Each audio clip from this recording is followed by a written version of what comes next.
The Only Genuine Liberation Movement, by Krishna's Mercy. Hari Maya Krit Dosh Gun Binu Hari Bhajan Na Jahi, Bhajiya Ram Sab Kam Tajiyas Bichari Man Mahi. Quote, good and bad, which are part of the illusion created by Hari, cannot be removed without worshipping Hari. Keeping this in mind, worship Rama and renounce all desires. Dohavali 127. How do you reconcile the statements from Shastra that are demeaning to different groups of people? If you wanted to divide the groups into categories of offended, there are too many to count. The worshippers of the gods, for instance. I believe Sri Krishna uses the term alpa medasam. The literal translation is less brain substance. In other words, people who worship the gods, who are the administrators of this material creation, are less intelligent. Of course, if there is one group whose objections are the loudest, it would be women. No disrespect intended. They are described in unflattering terms throughout both the pages of sacred texts and the words of spiritual leaders who represent those texts. The prachar, the preaching, if you will, might involve putting men and women in their place. The Acharya warns against a newly found movement known as women's liberation, for instance. His Divine Grace A.C., Bhaktivedanta Swami Prabhupada, will say that women will never truly be independent in the manner that they hope because of the way people interact in this world. That is just a small sampling. You have descriptions of different races and the ways they tend to behave. You have the practical implementation as well. Certain people banned from entering the temple to worship the deity. Men and women on separate sides when attending a spiritual gathering.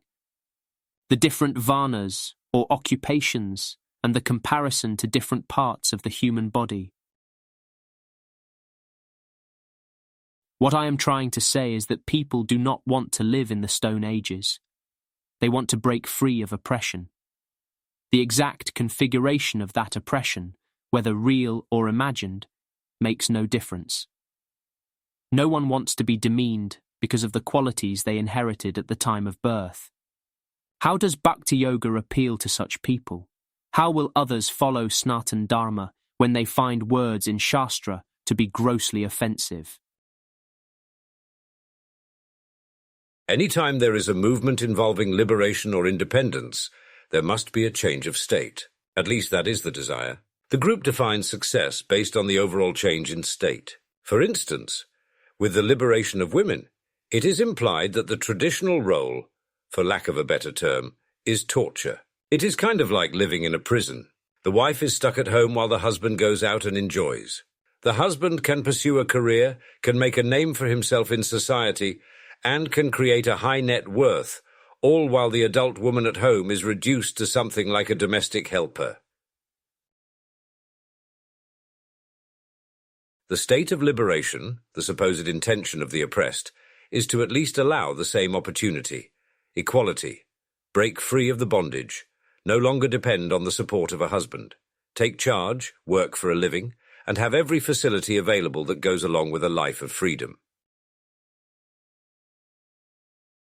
The perspective of Shastra is that every person is bound, perpetually, since the time of birth, both the wife at home taking care of the children and the husband going out to work, both the laborer in the field and the owner of that field, both the CEO of the large multinational corporation and the employee suddenly forced to return to the office after several years of working from home. Mamaivansho jivaloke jivabhutah sanatana manah shashthani indriyani prakritisthani karshati. Quote, the living entities in this conditioned world are my eternal, fragmental parts.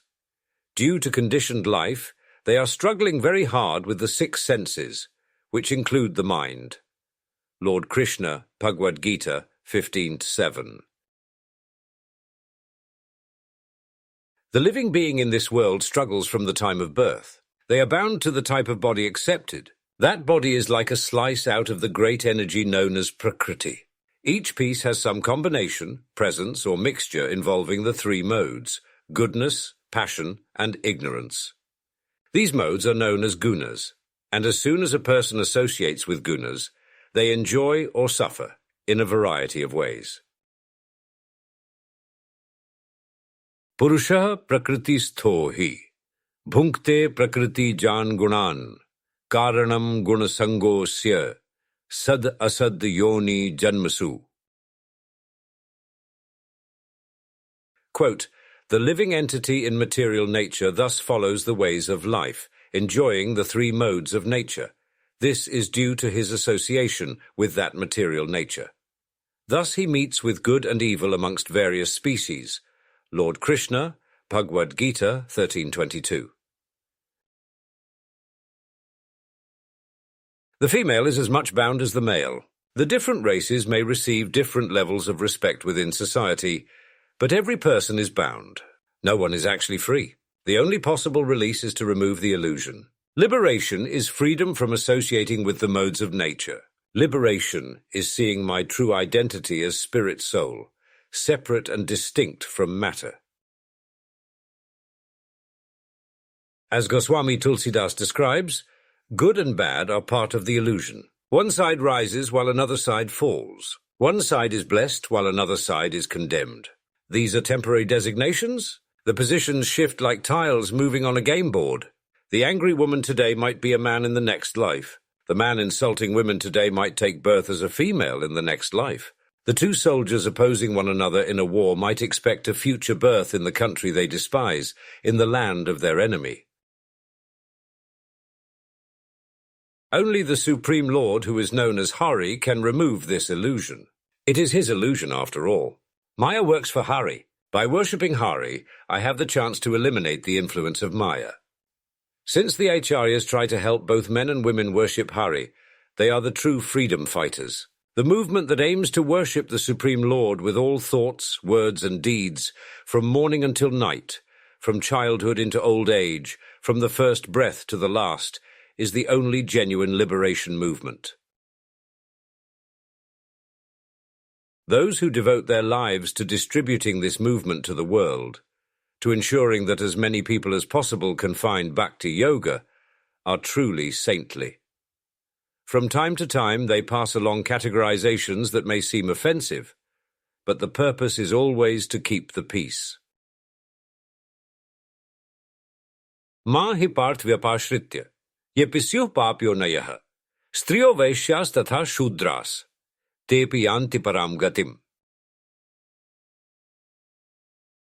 Quote, O son of Pritha, those who take shelter in me, though they be of lower birth, women, Vaishyas, merchants, as well as Shudras, workers, can approach the supreme destination.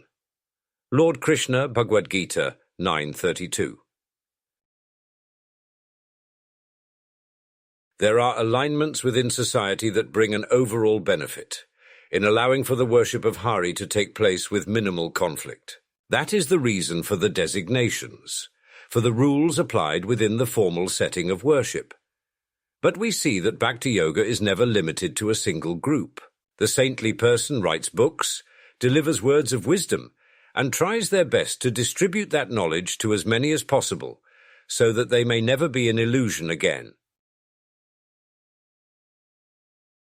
In closing, never in illusion again, at time for birth when, no more to await, since in liberated state, though previously bound, in various institutions found, but from Bhakti Yoga now free, Acharya sacrificing for me.